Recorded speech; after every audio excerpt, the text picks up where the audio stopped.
तो आज हम जिस कहानी के बारे में बात करने जा रहे हैं वो किसी आम टेक कंपनी की कहानी नहीं है।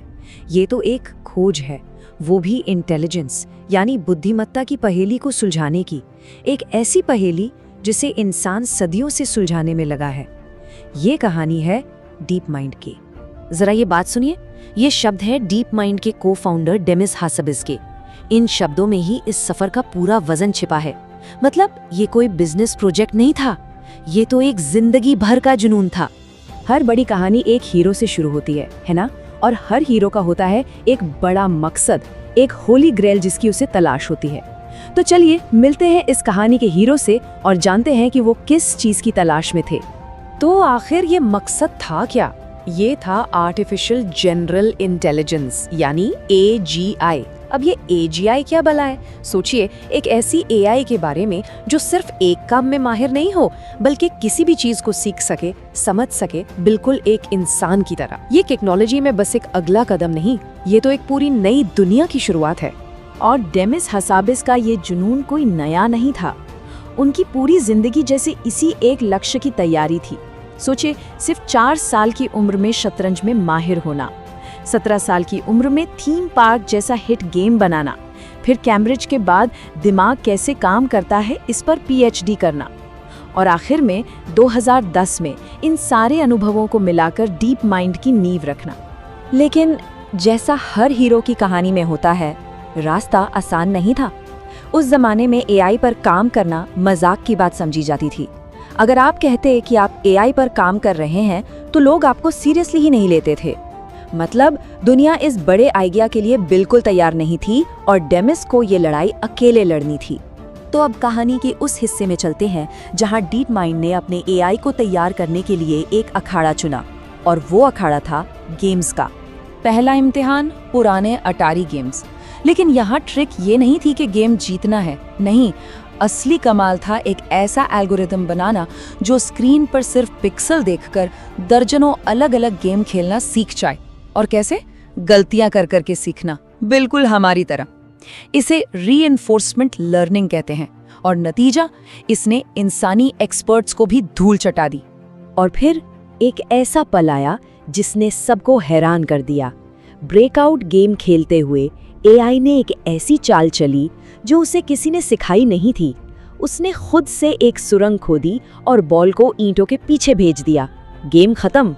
यह सिर्फ सीखना नहीं था, ये तो क्रिएटिविटी थी। मशीन ने खुद से एक नई स्ट्रैटेजी बना ली थी। अटारी के बाद अब बारी थी असली इम्तिहान की, गो का खेल। ये इतना मुश्किल क्यों है, इसका अंदाजा आप इस बात से लगाइए। हमारे पूरे ब्रह्मांड में जितने परमाणु हैं उससे कहीं ज्यादा इस गेम में चालें चली जा सकती हैं। इसीलिए गो को AI की दुनिया का माउंट एवरेस्ट माना जाता था। और फिर वो हुआ जिसे AI की दुनिया का स्पुटनिक मोमेंट कहते हैं। वर्ल्ड चैंपियन ली सेडॉल के खिलाफ अल्फागो ने चली चाल नंबर 37। ये कोई आम चाल नहीं थी, ये इतनी खूबसूरत, इतनी अनोखी थी कि एक्सपर्ट्स ने कहा कि किसी इंसान के दिमाग में ऐसी चाल आने की संभावना 10,000 में से एक थी। ये एक मशीन के अंदर छिपी क्रिएटिविटी की पहली झलक थी।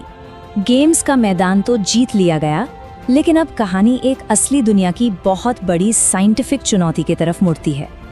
और ये चुनौती थी प्रोटीन फोल्डिंग की समस्या। प्रोटीन को आप हमारे शरीर की छोटी छोटी मशीनें समझ सकते हैं जो हर काम करती हैं। उनकी ताकत उनके 3D शेप में छिपी होती है। 50 सालों से वैज्ञानिक इस पहेली में उलझे थे कि प्रोटीन का 3D शेप कैसे पता लगाया जाए। अगर ये पहेली सुलझ जाती तो बीमारियां और जिंदगी के कई राज खुल सकते थे। तो सवाल अब ये था, जो AI गेम्स में तो जीत गया, क्या वो एक ऐसी साइंटिफिक प्रॉब्लम को सॉल्व कर सकता है जिसने 50 सालों से इंसानों को उलझा रखा था? पहली कोशिश नाकाम रही। जैसा कि डीप माइंड के एक साइंटिस्ट ने कहा, अगर आपको चांद पर जाना है तो दुनिया की सबसे ऊंची सीढ़ी भी किसी काम की नहीं। मतलब साफ था, गेम जीतना एक बात है और असली दुनिया की इतनी बड़ी प्रॉब्लम सॉल्व करना बिल्कुल दूसरी। और फिर आता है कहानी का क्लाइमैक्स, जब हमारा हीरो पूरी इंसानियत के लिए एक बेशकीमती तोहफा लेकर लौटता है। और वो तोहफा था AlphaFold 2।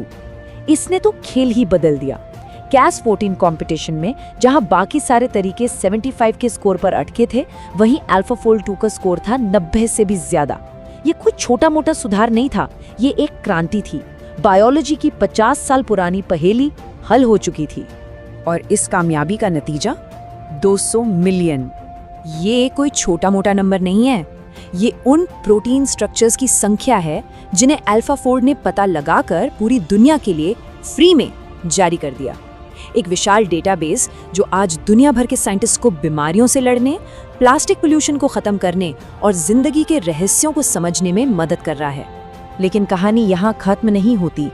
असली खोज तो अब भी जारी है और ये भविष्य के लिए कुछ बहुत गहरे सवाल खड़े करती है। AlphaFold ने ये साबित कर दिया कि AI सिर्फ गेम नहीं खेल सकता, वो असल वैज्ञानिक खोज कर सकता है। इस एक पल ने सब कुछ बदल दिया। AGI अब कोई साइंस फिक्शन का सपना नहीं रहा, बल्कि एक हकीकत है जो हमारे दरवाजे पर दस्तक दे रही है।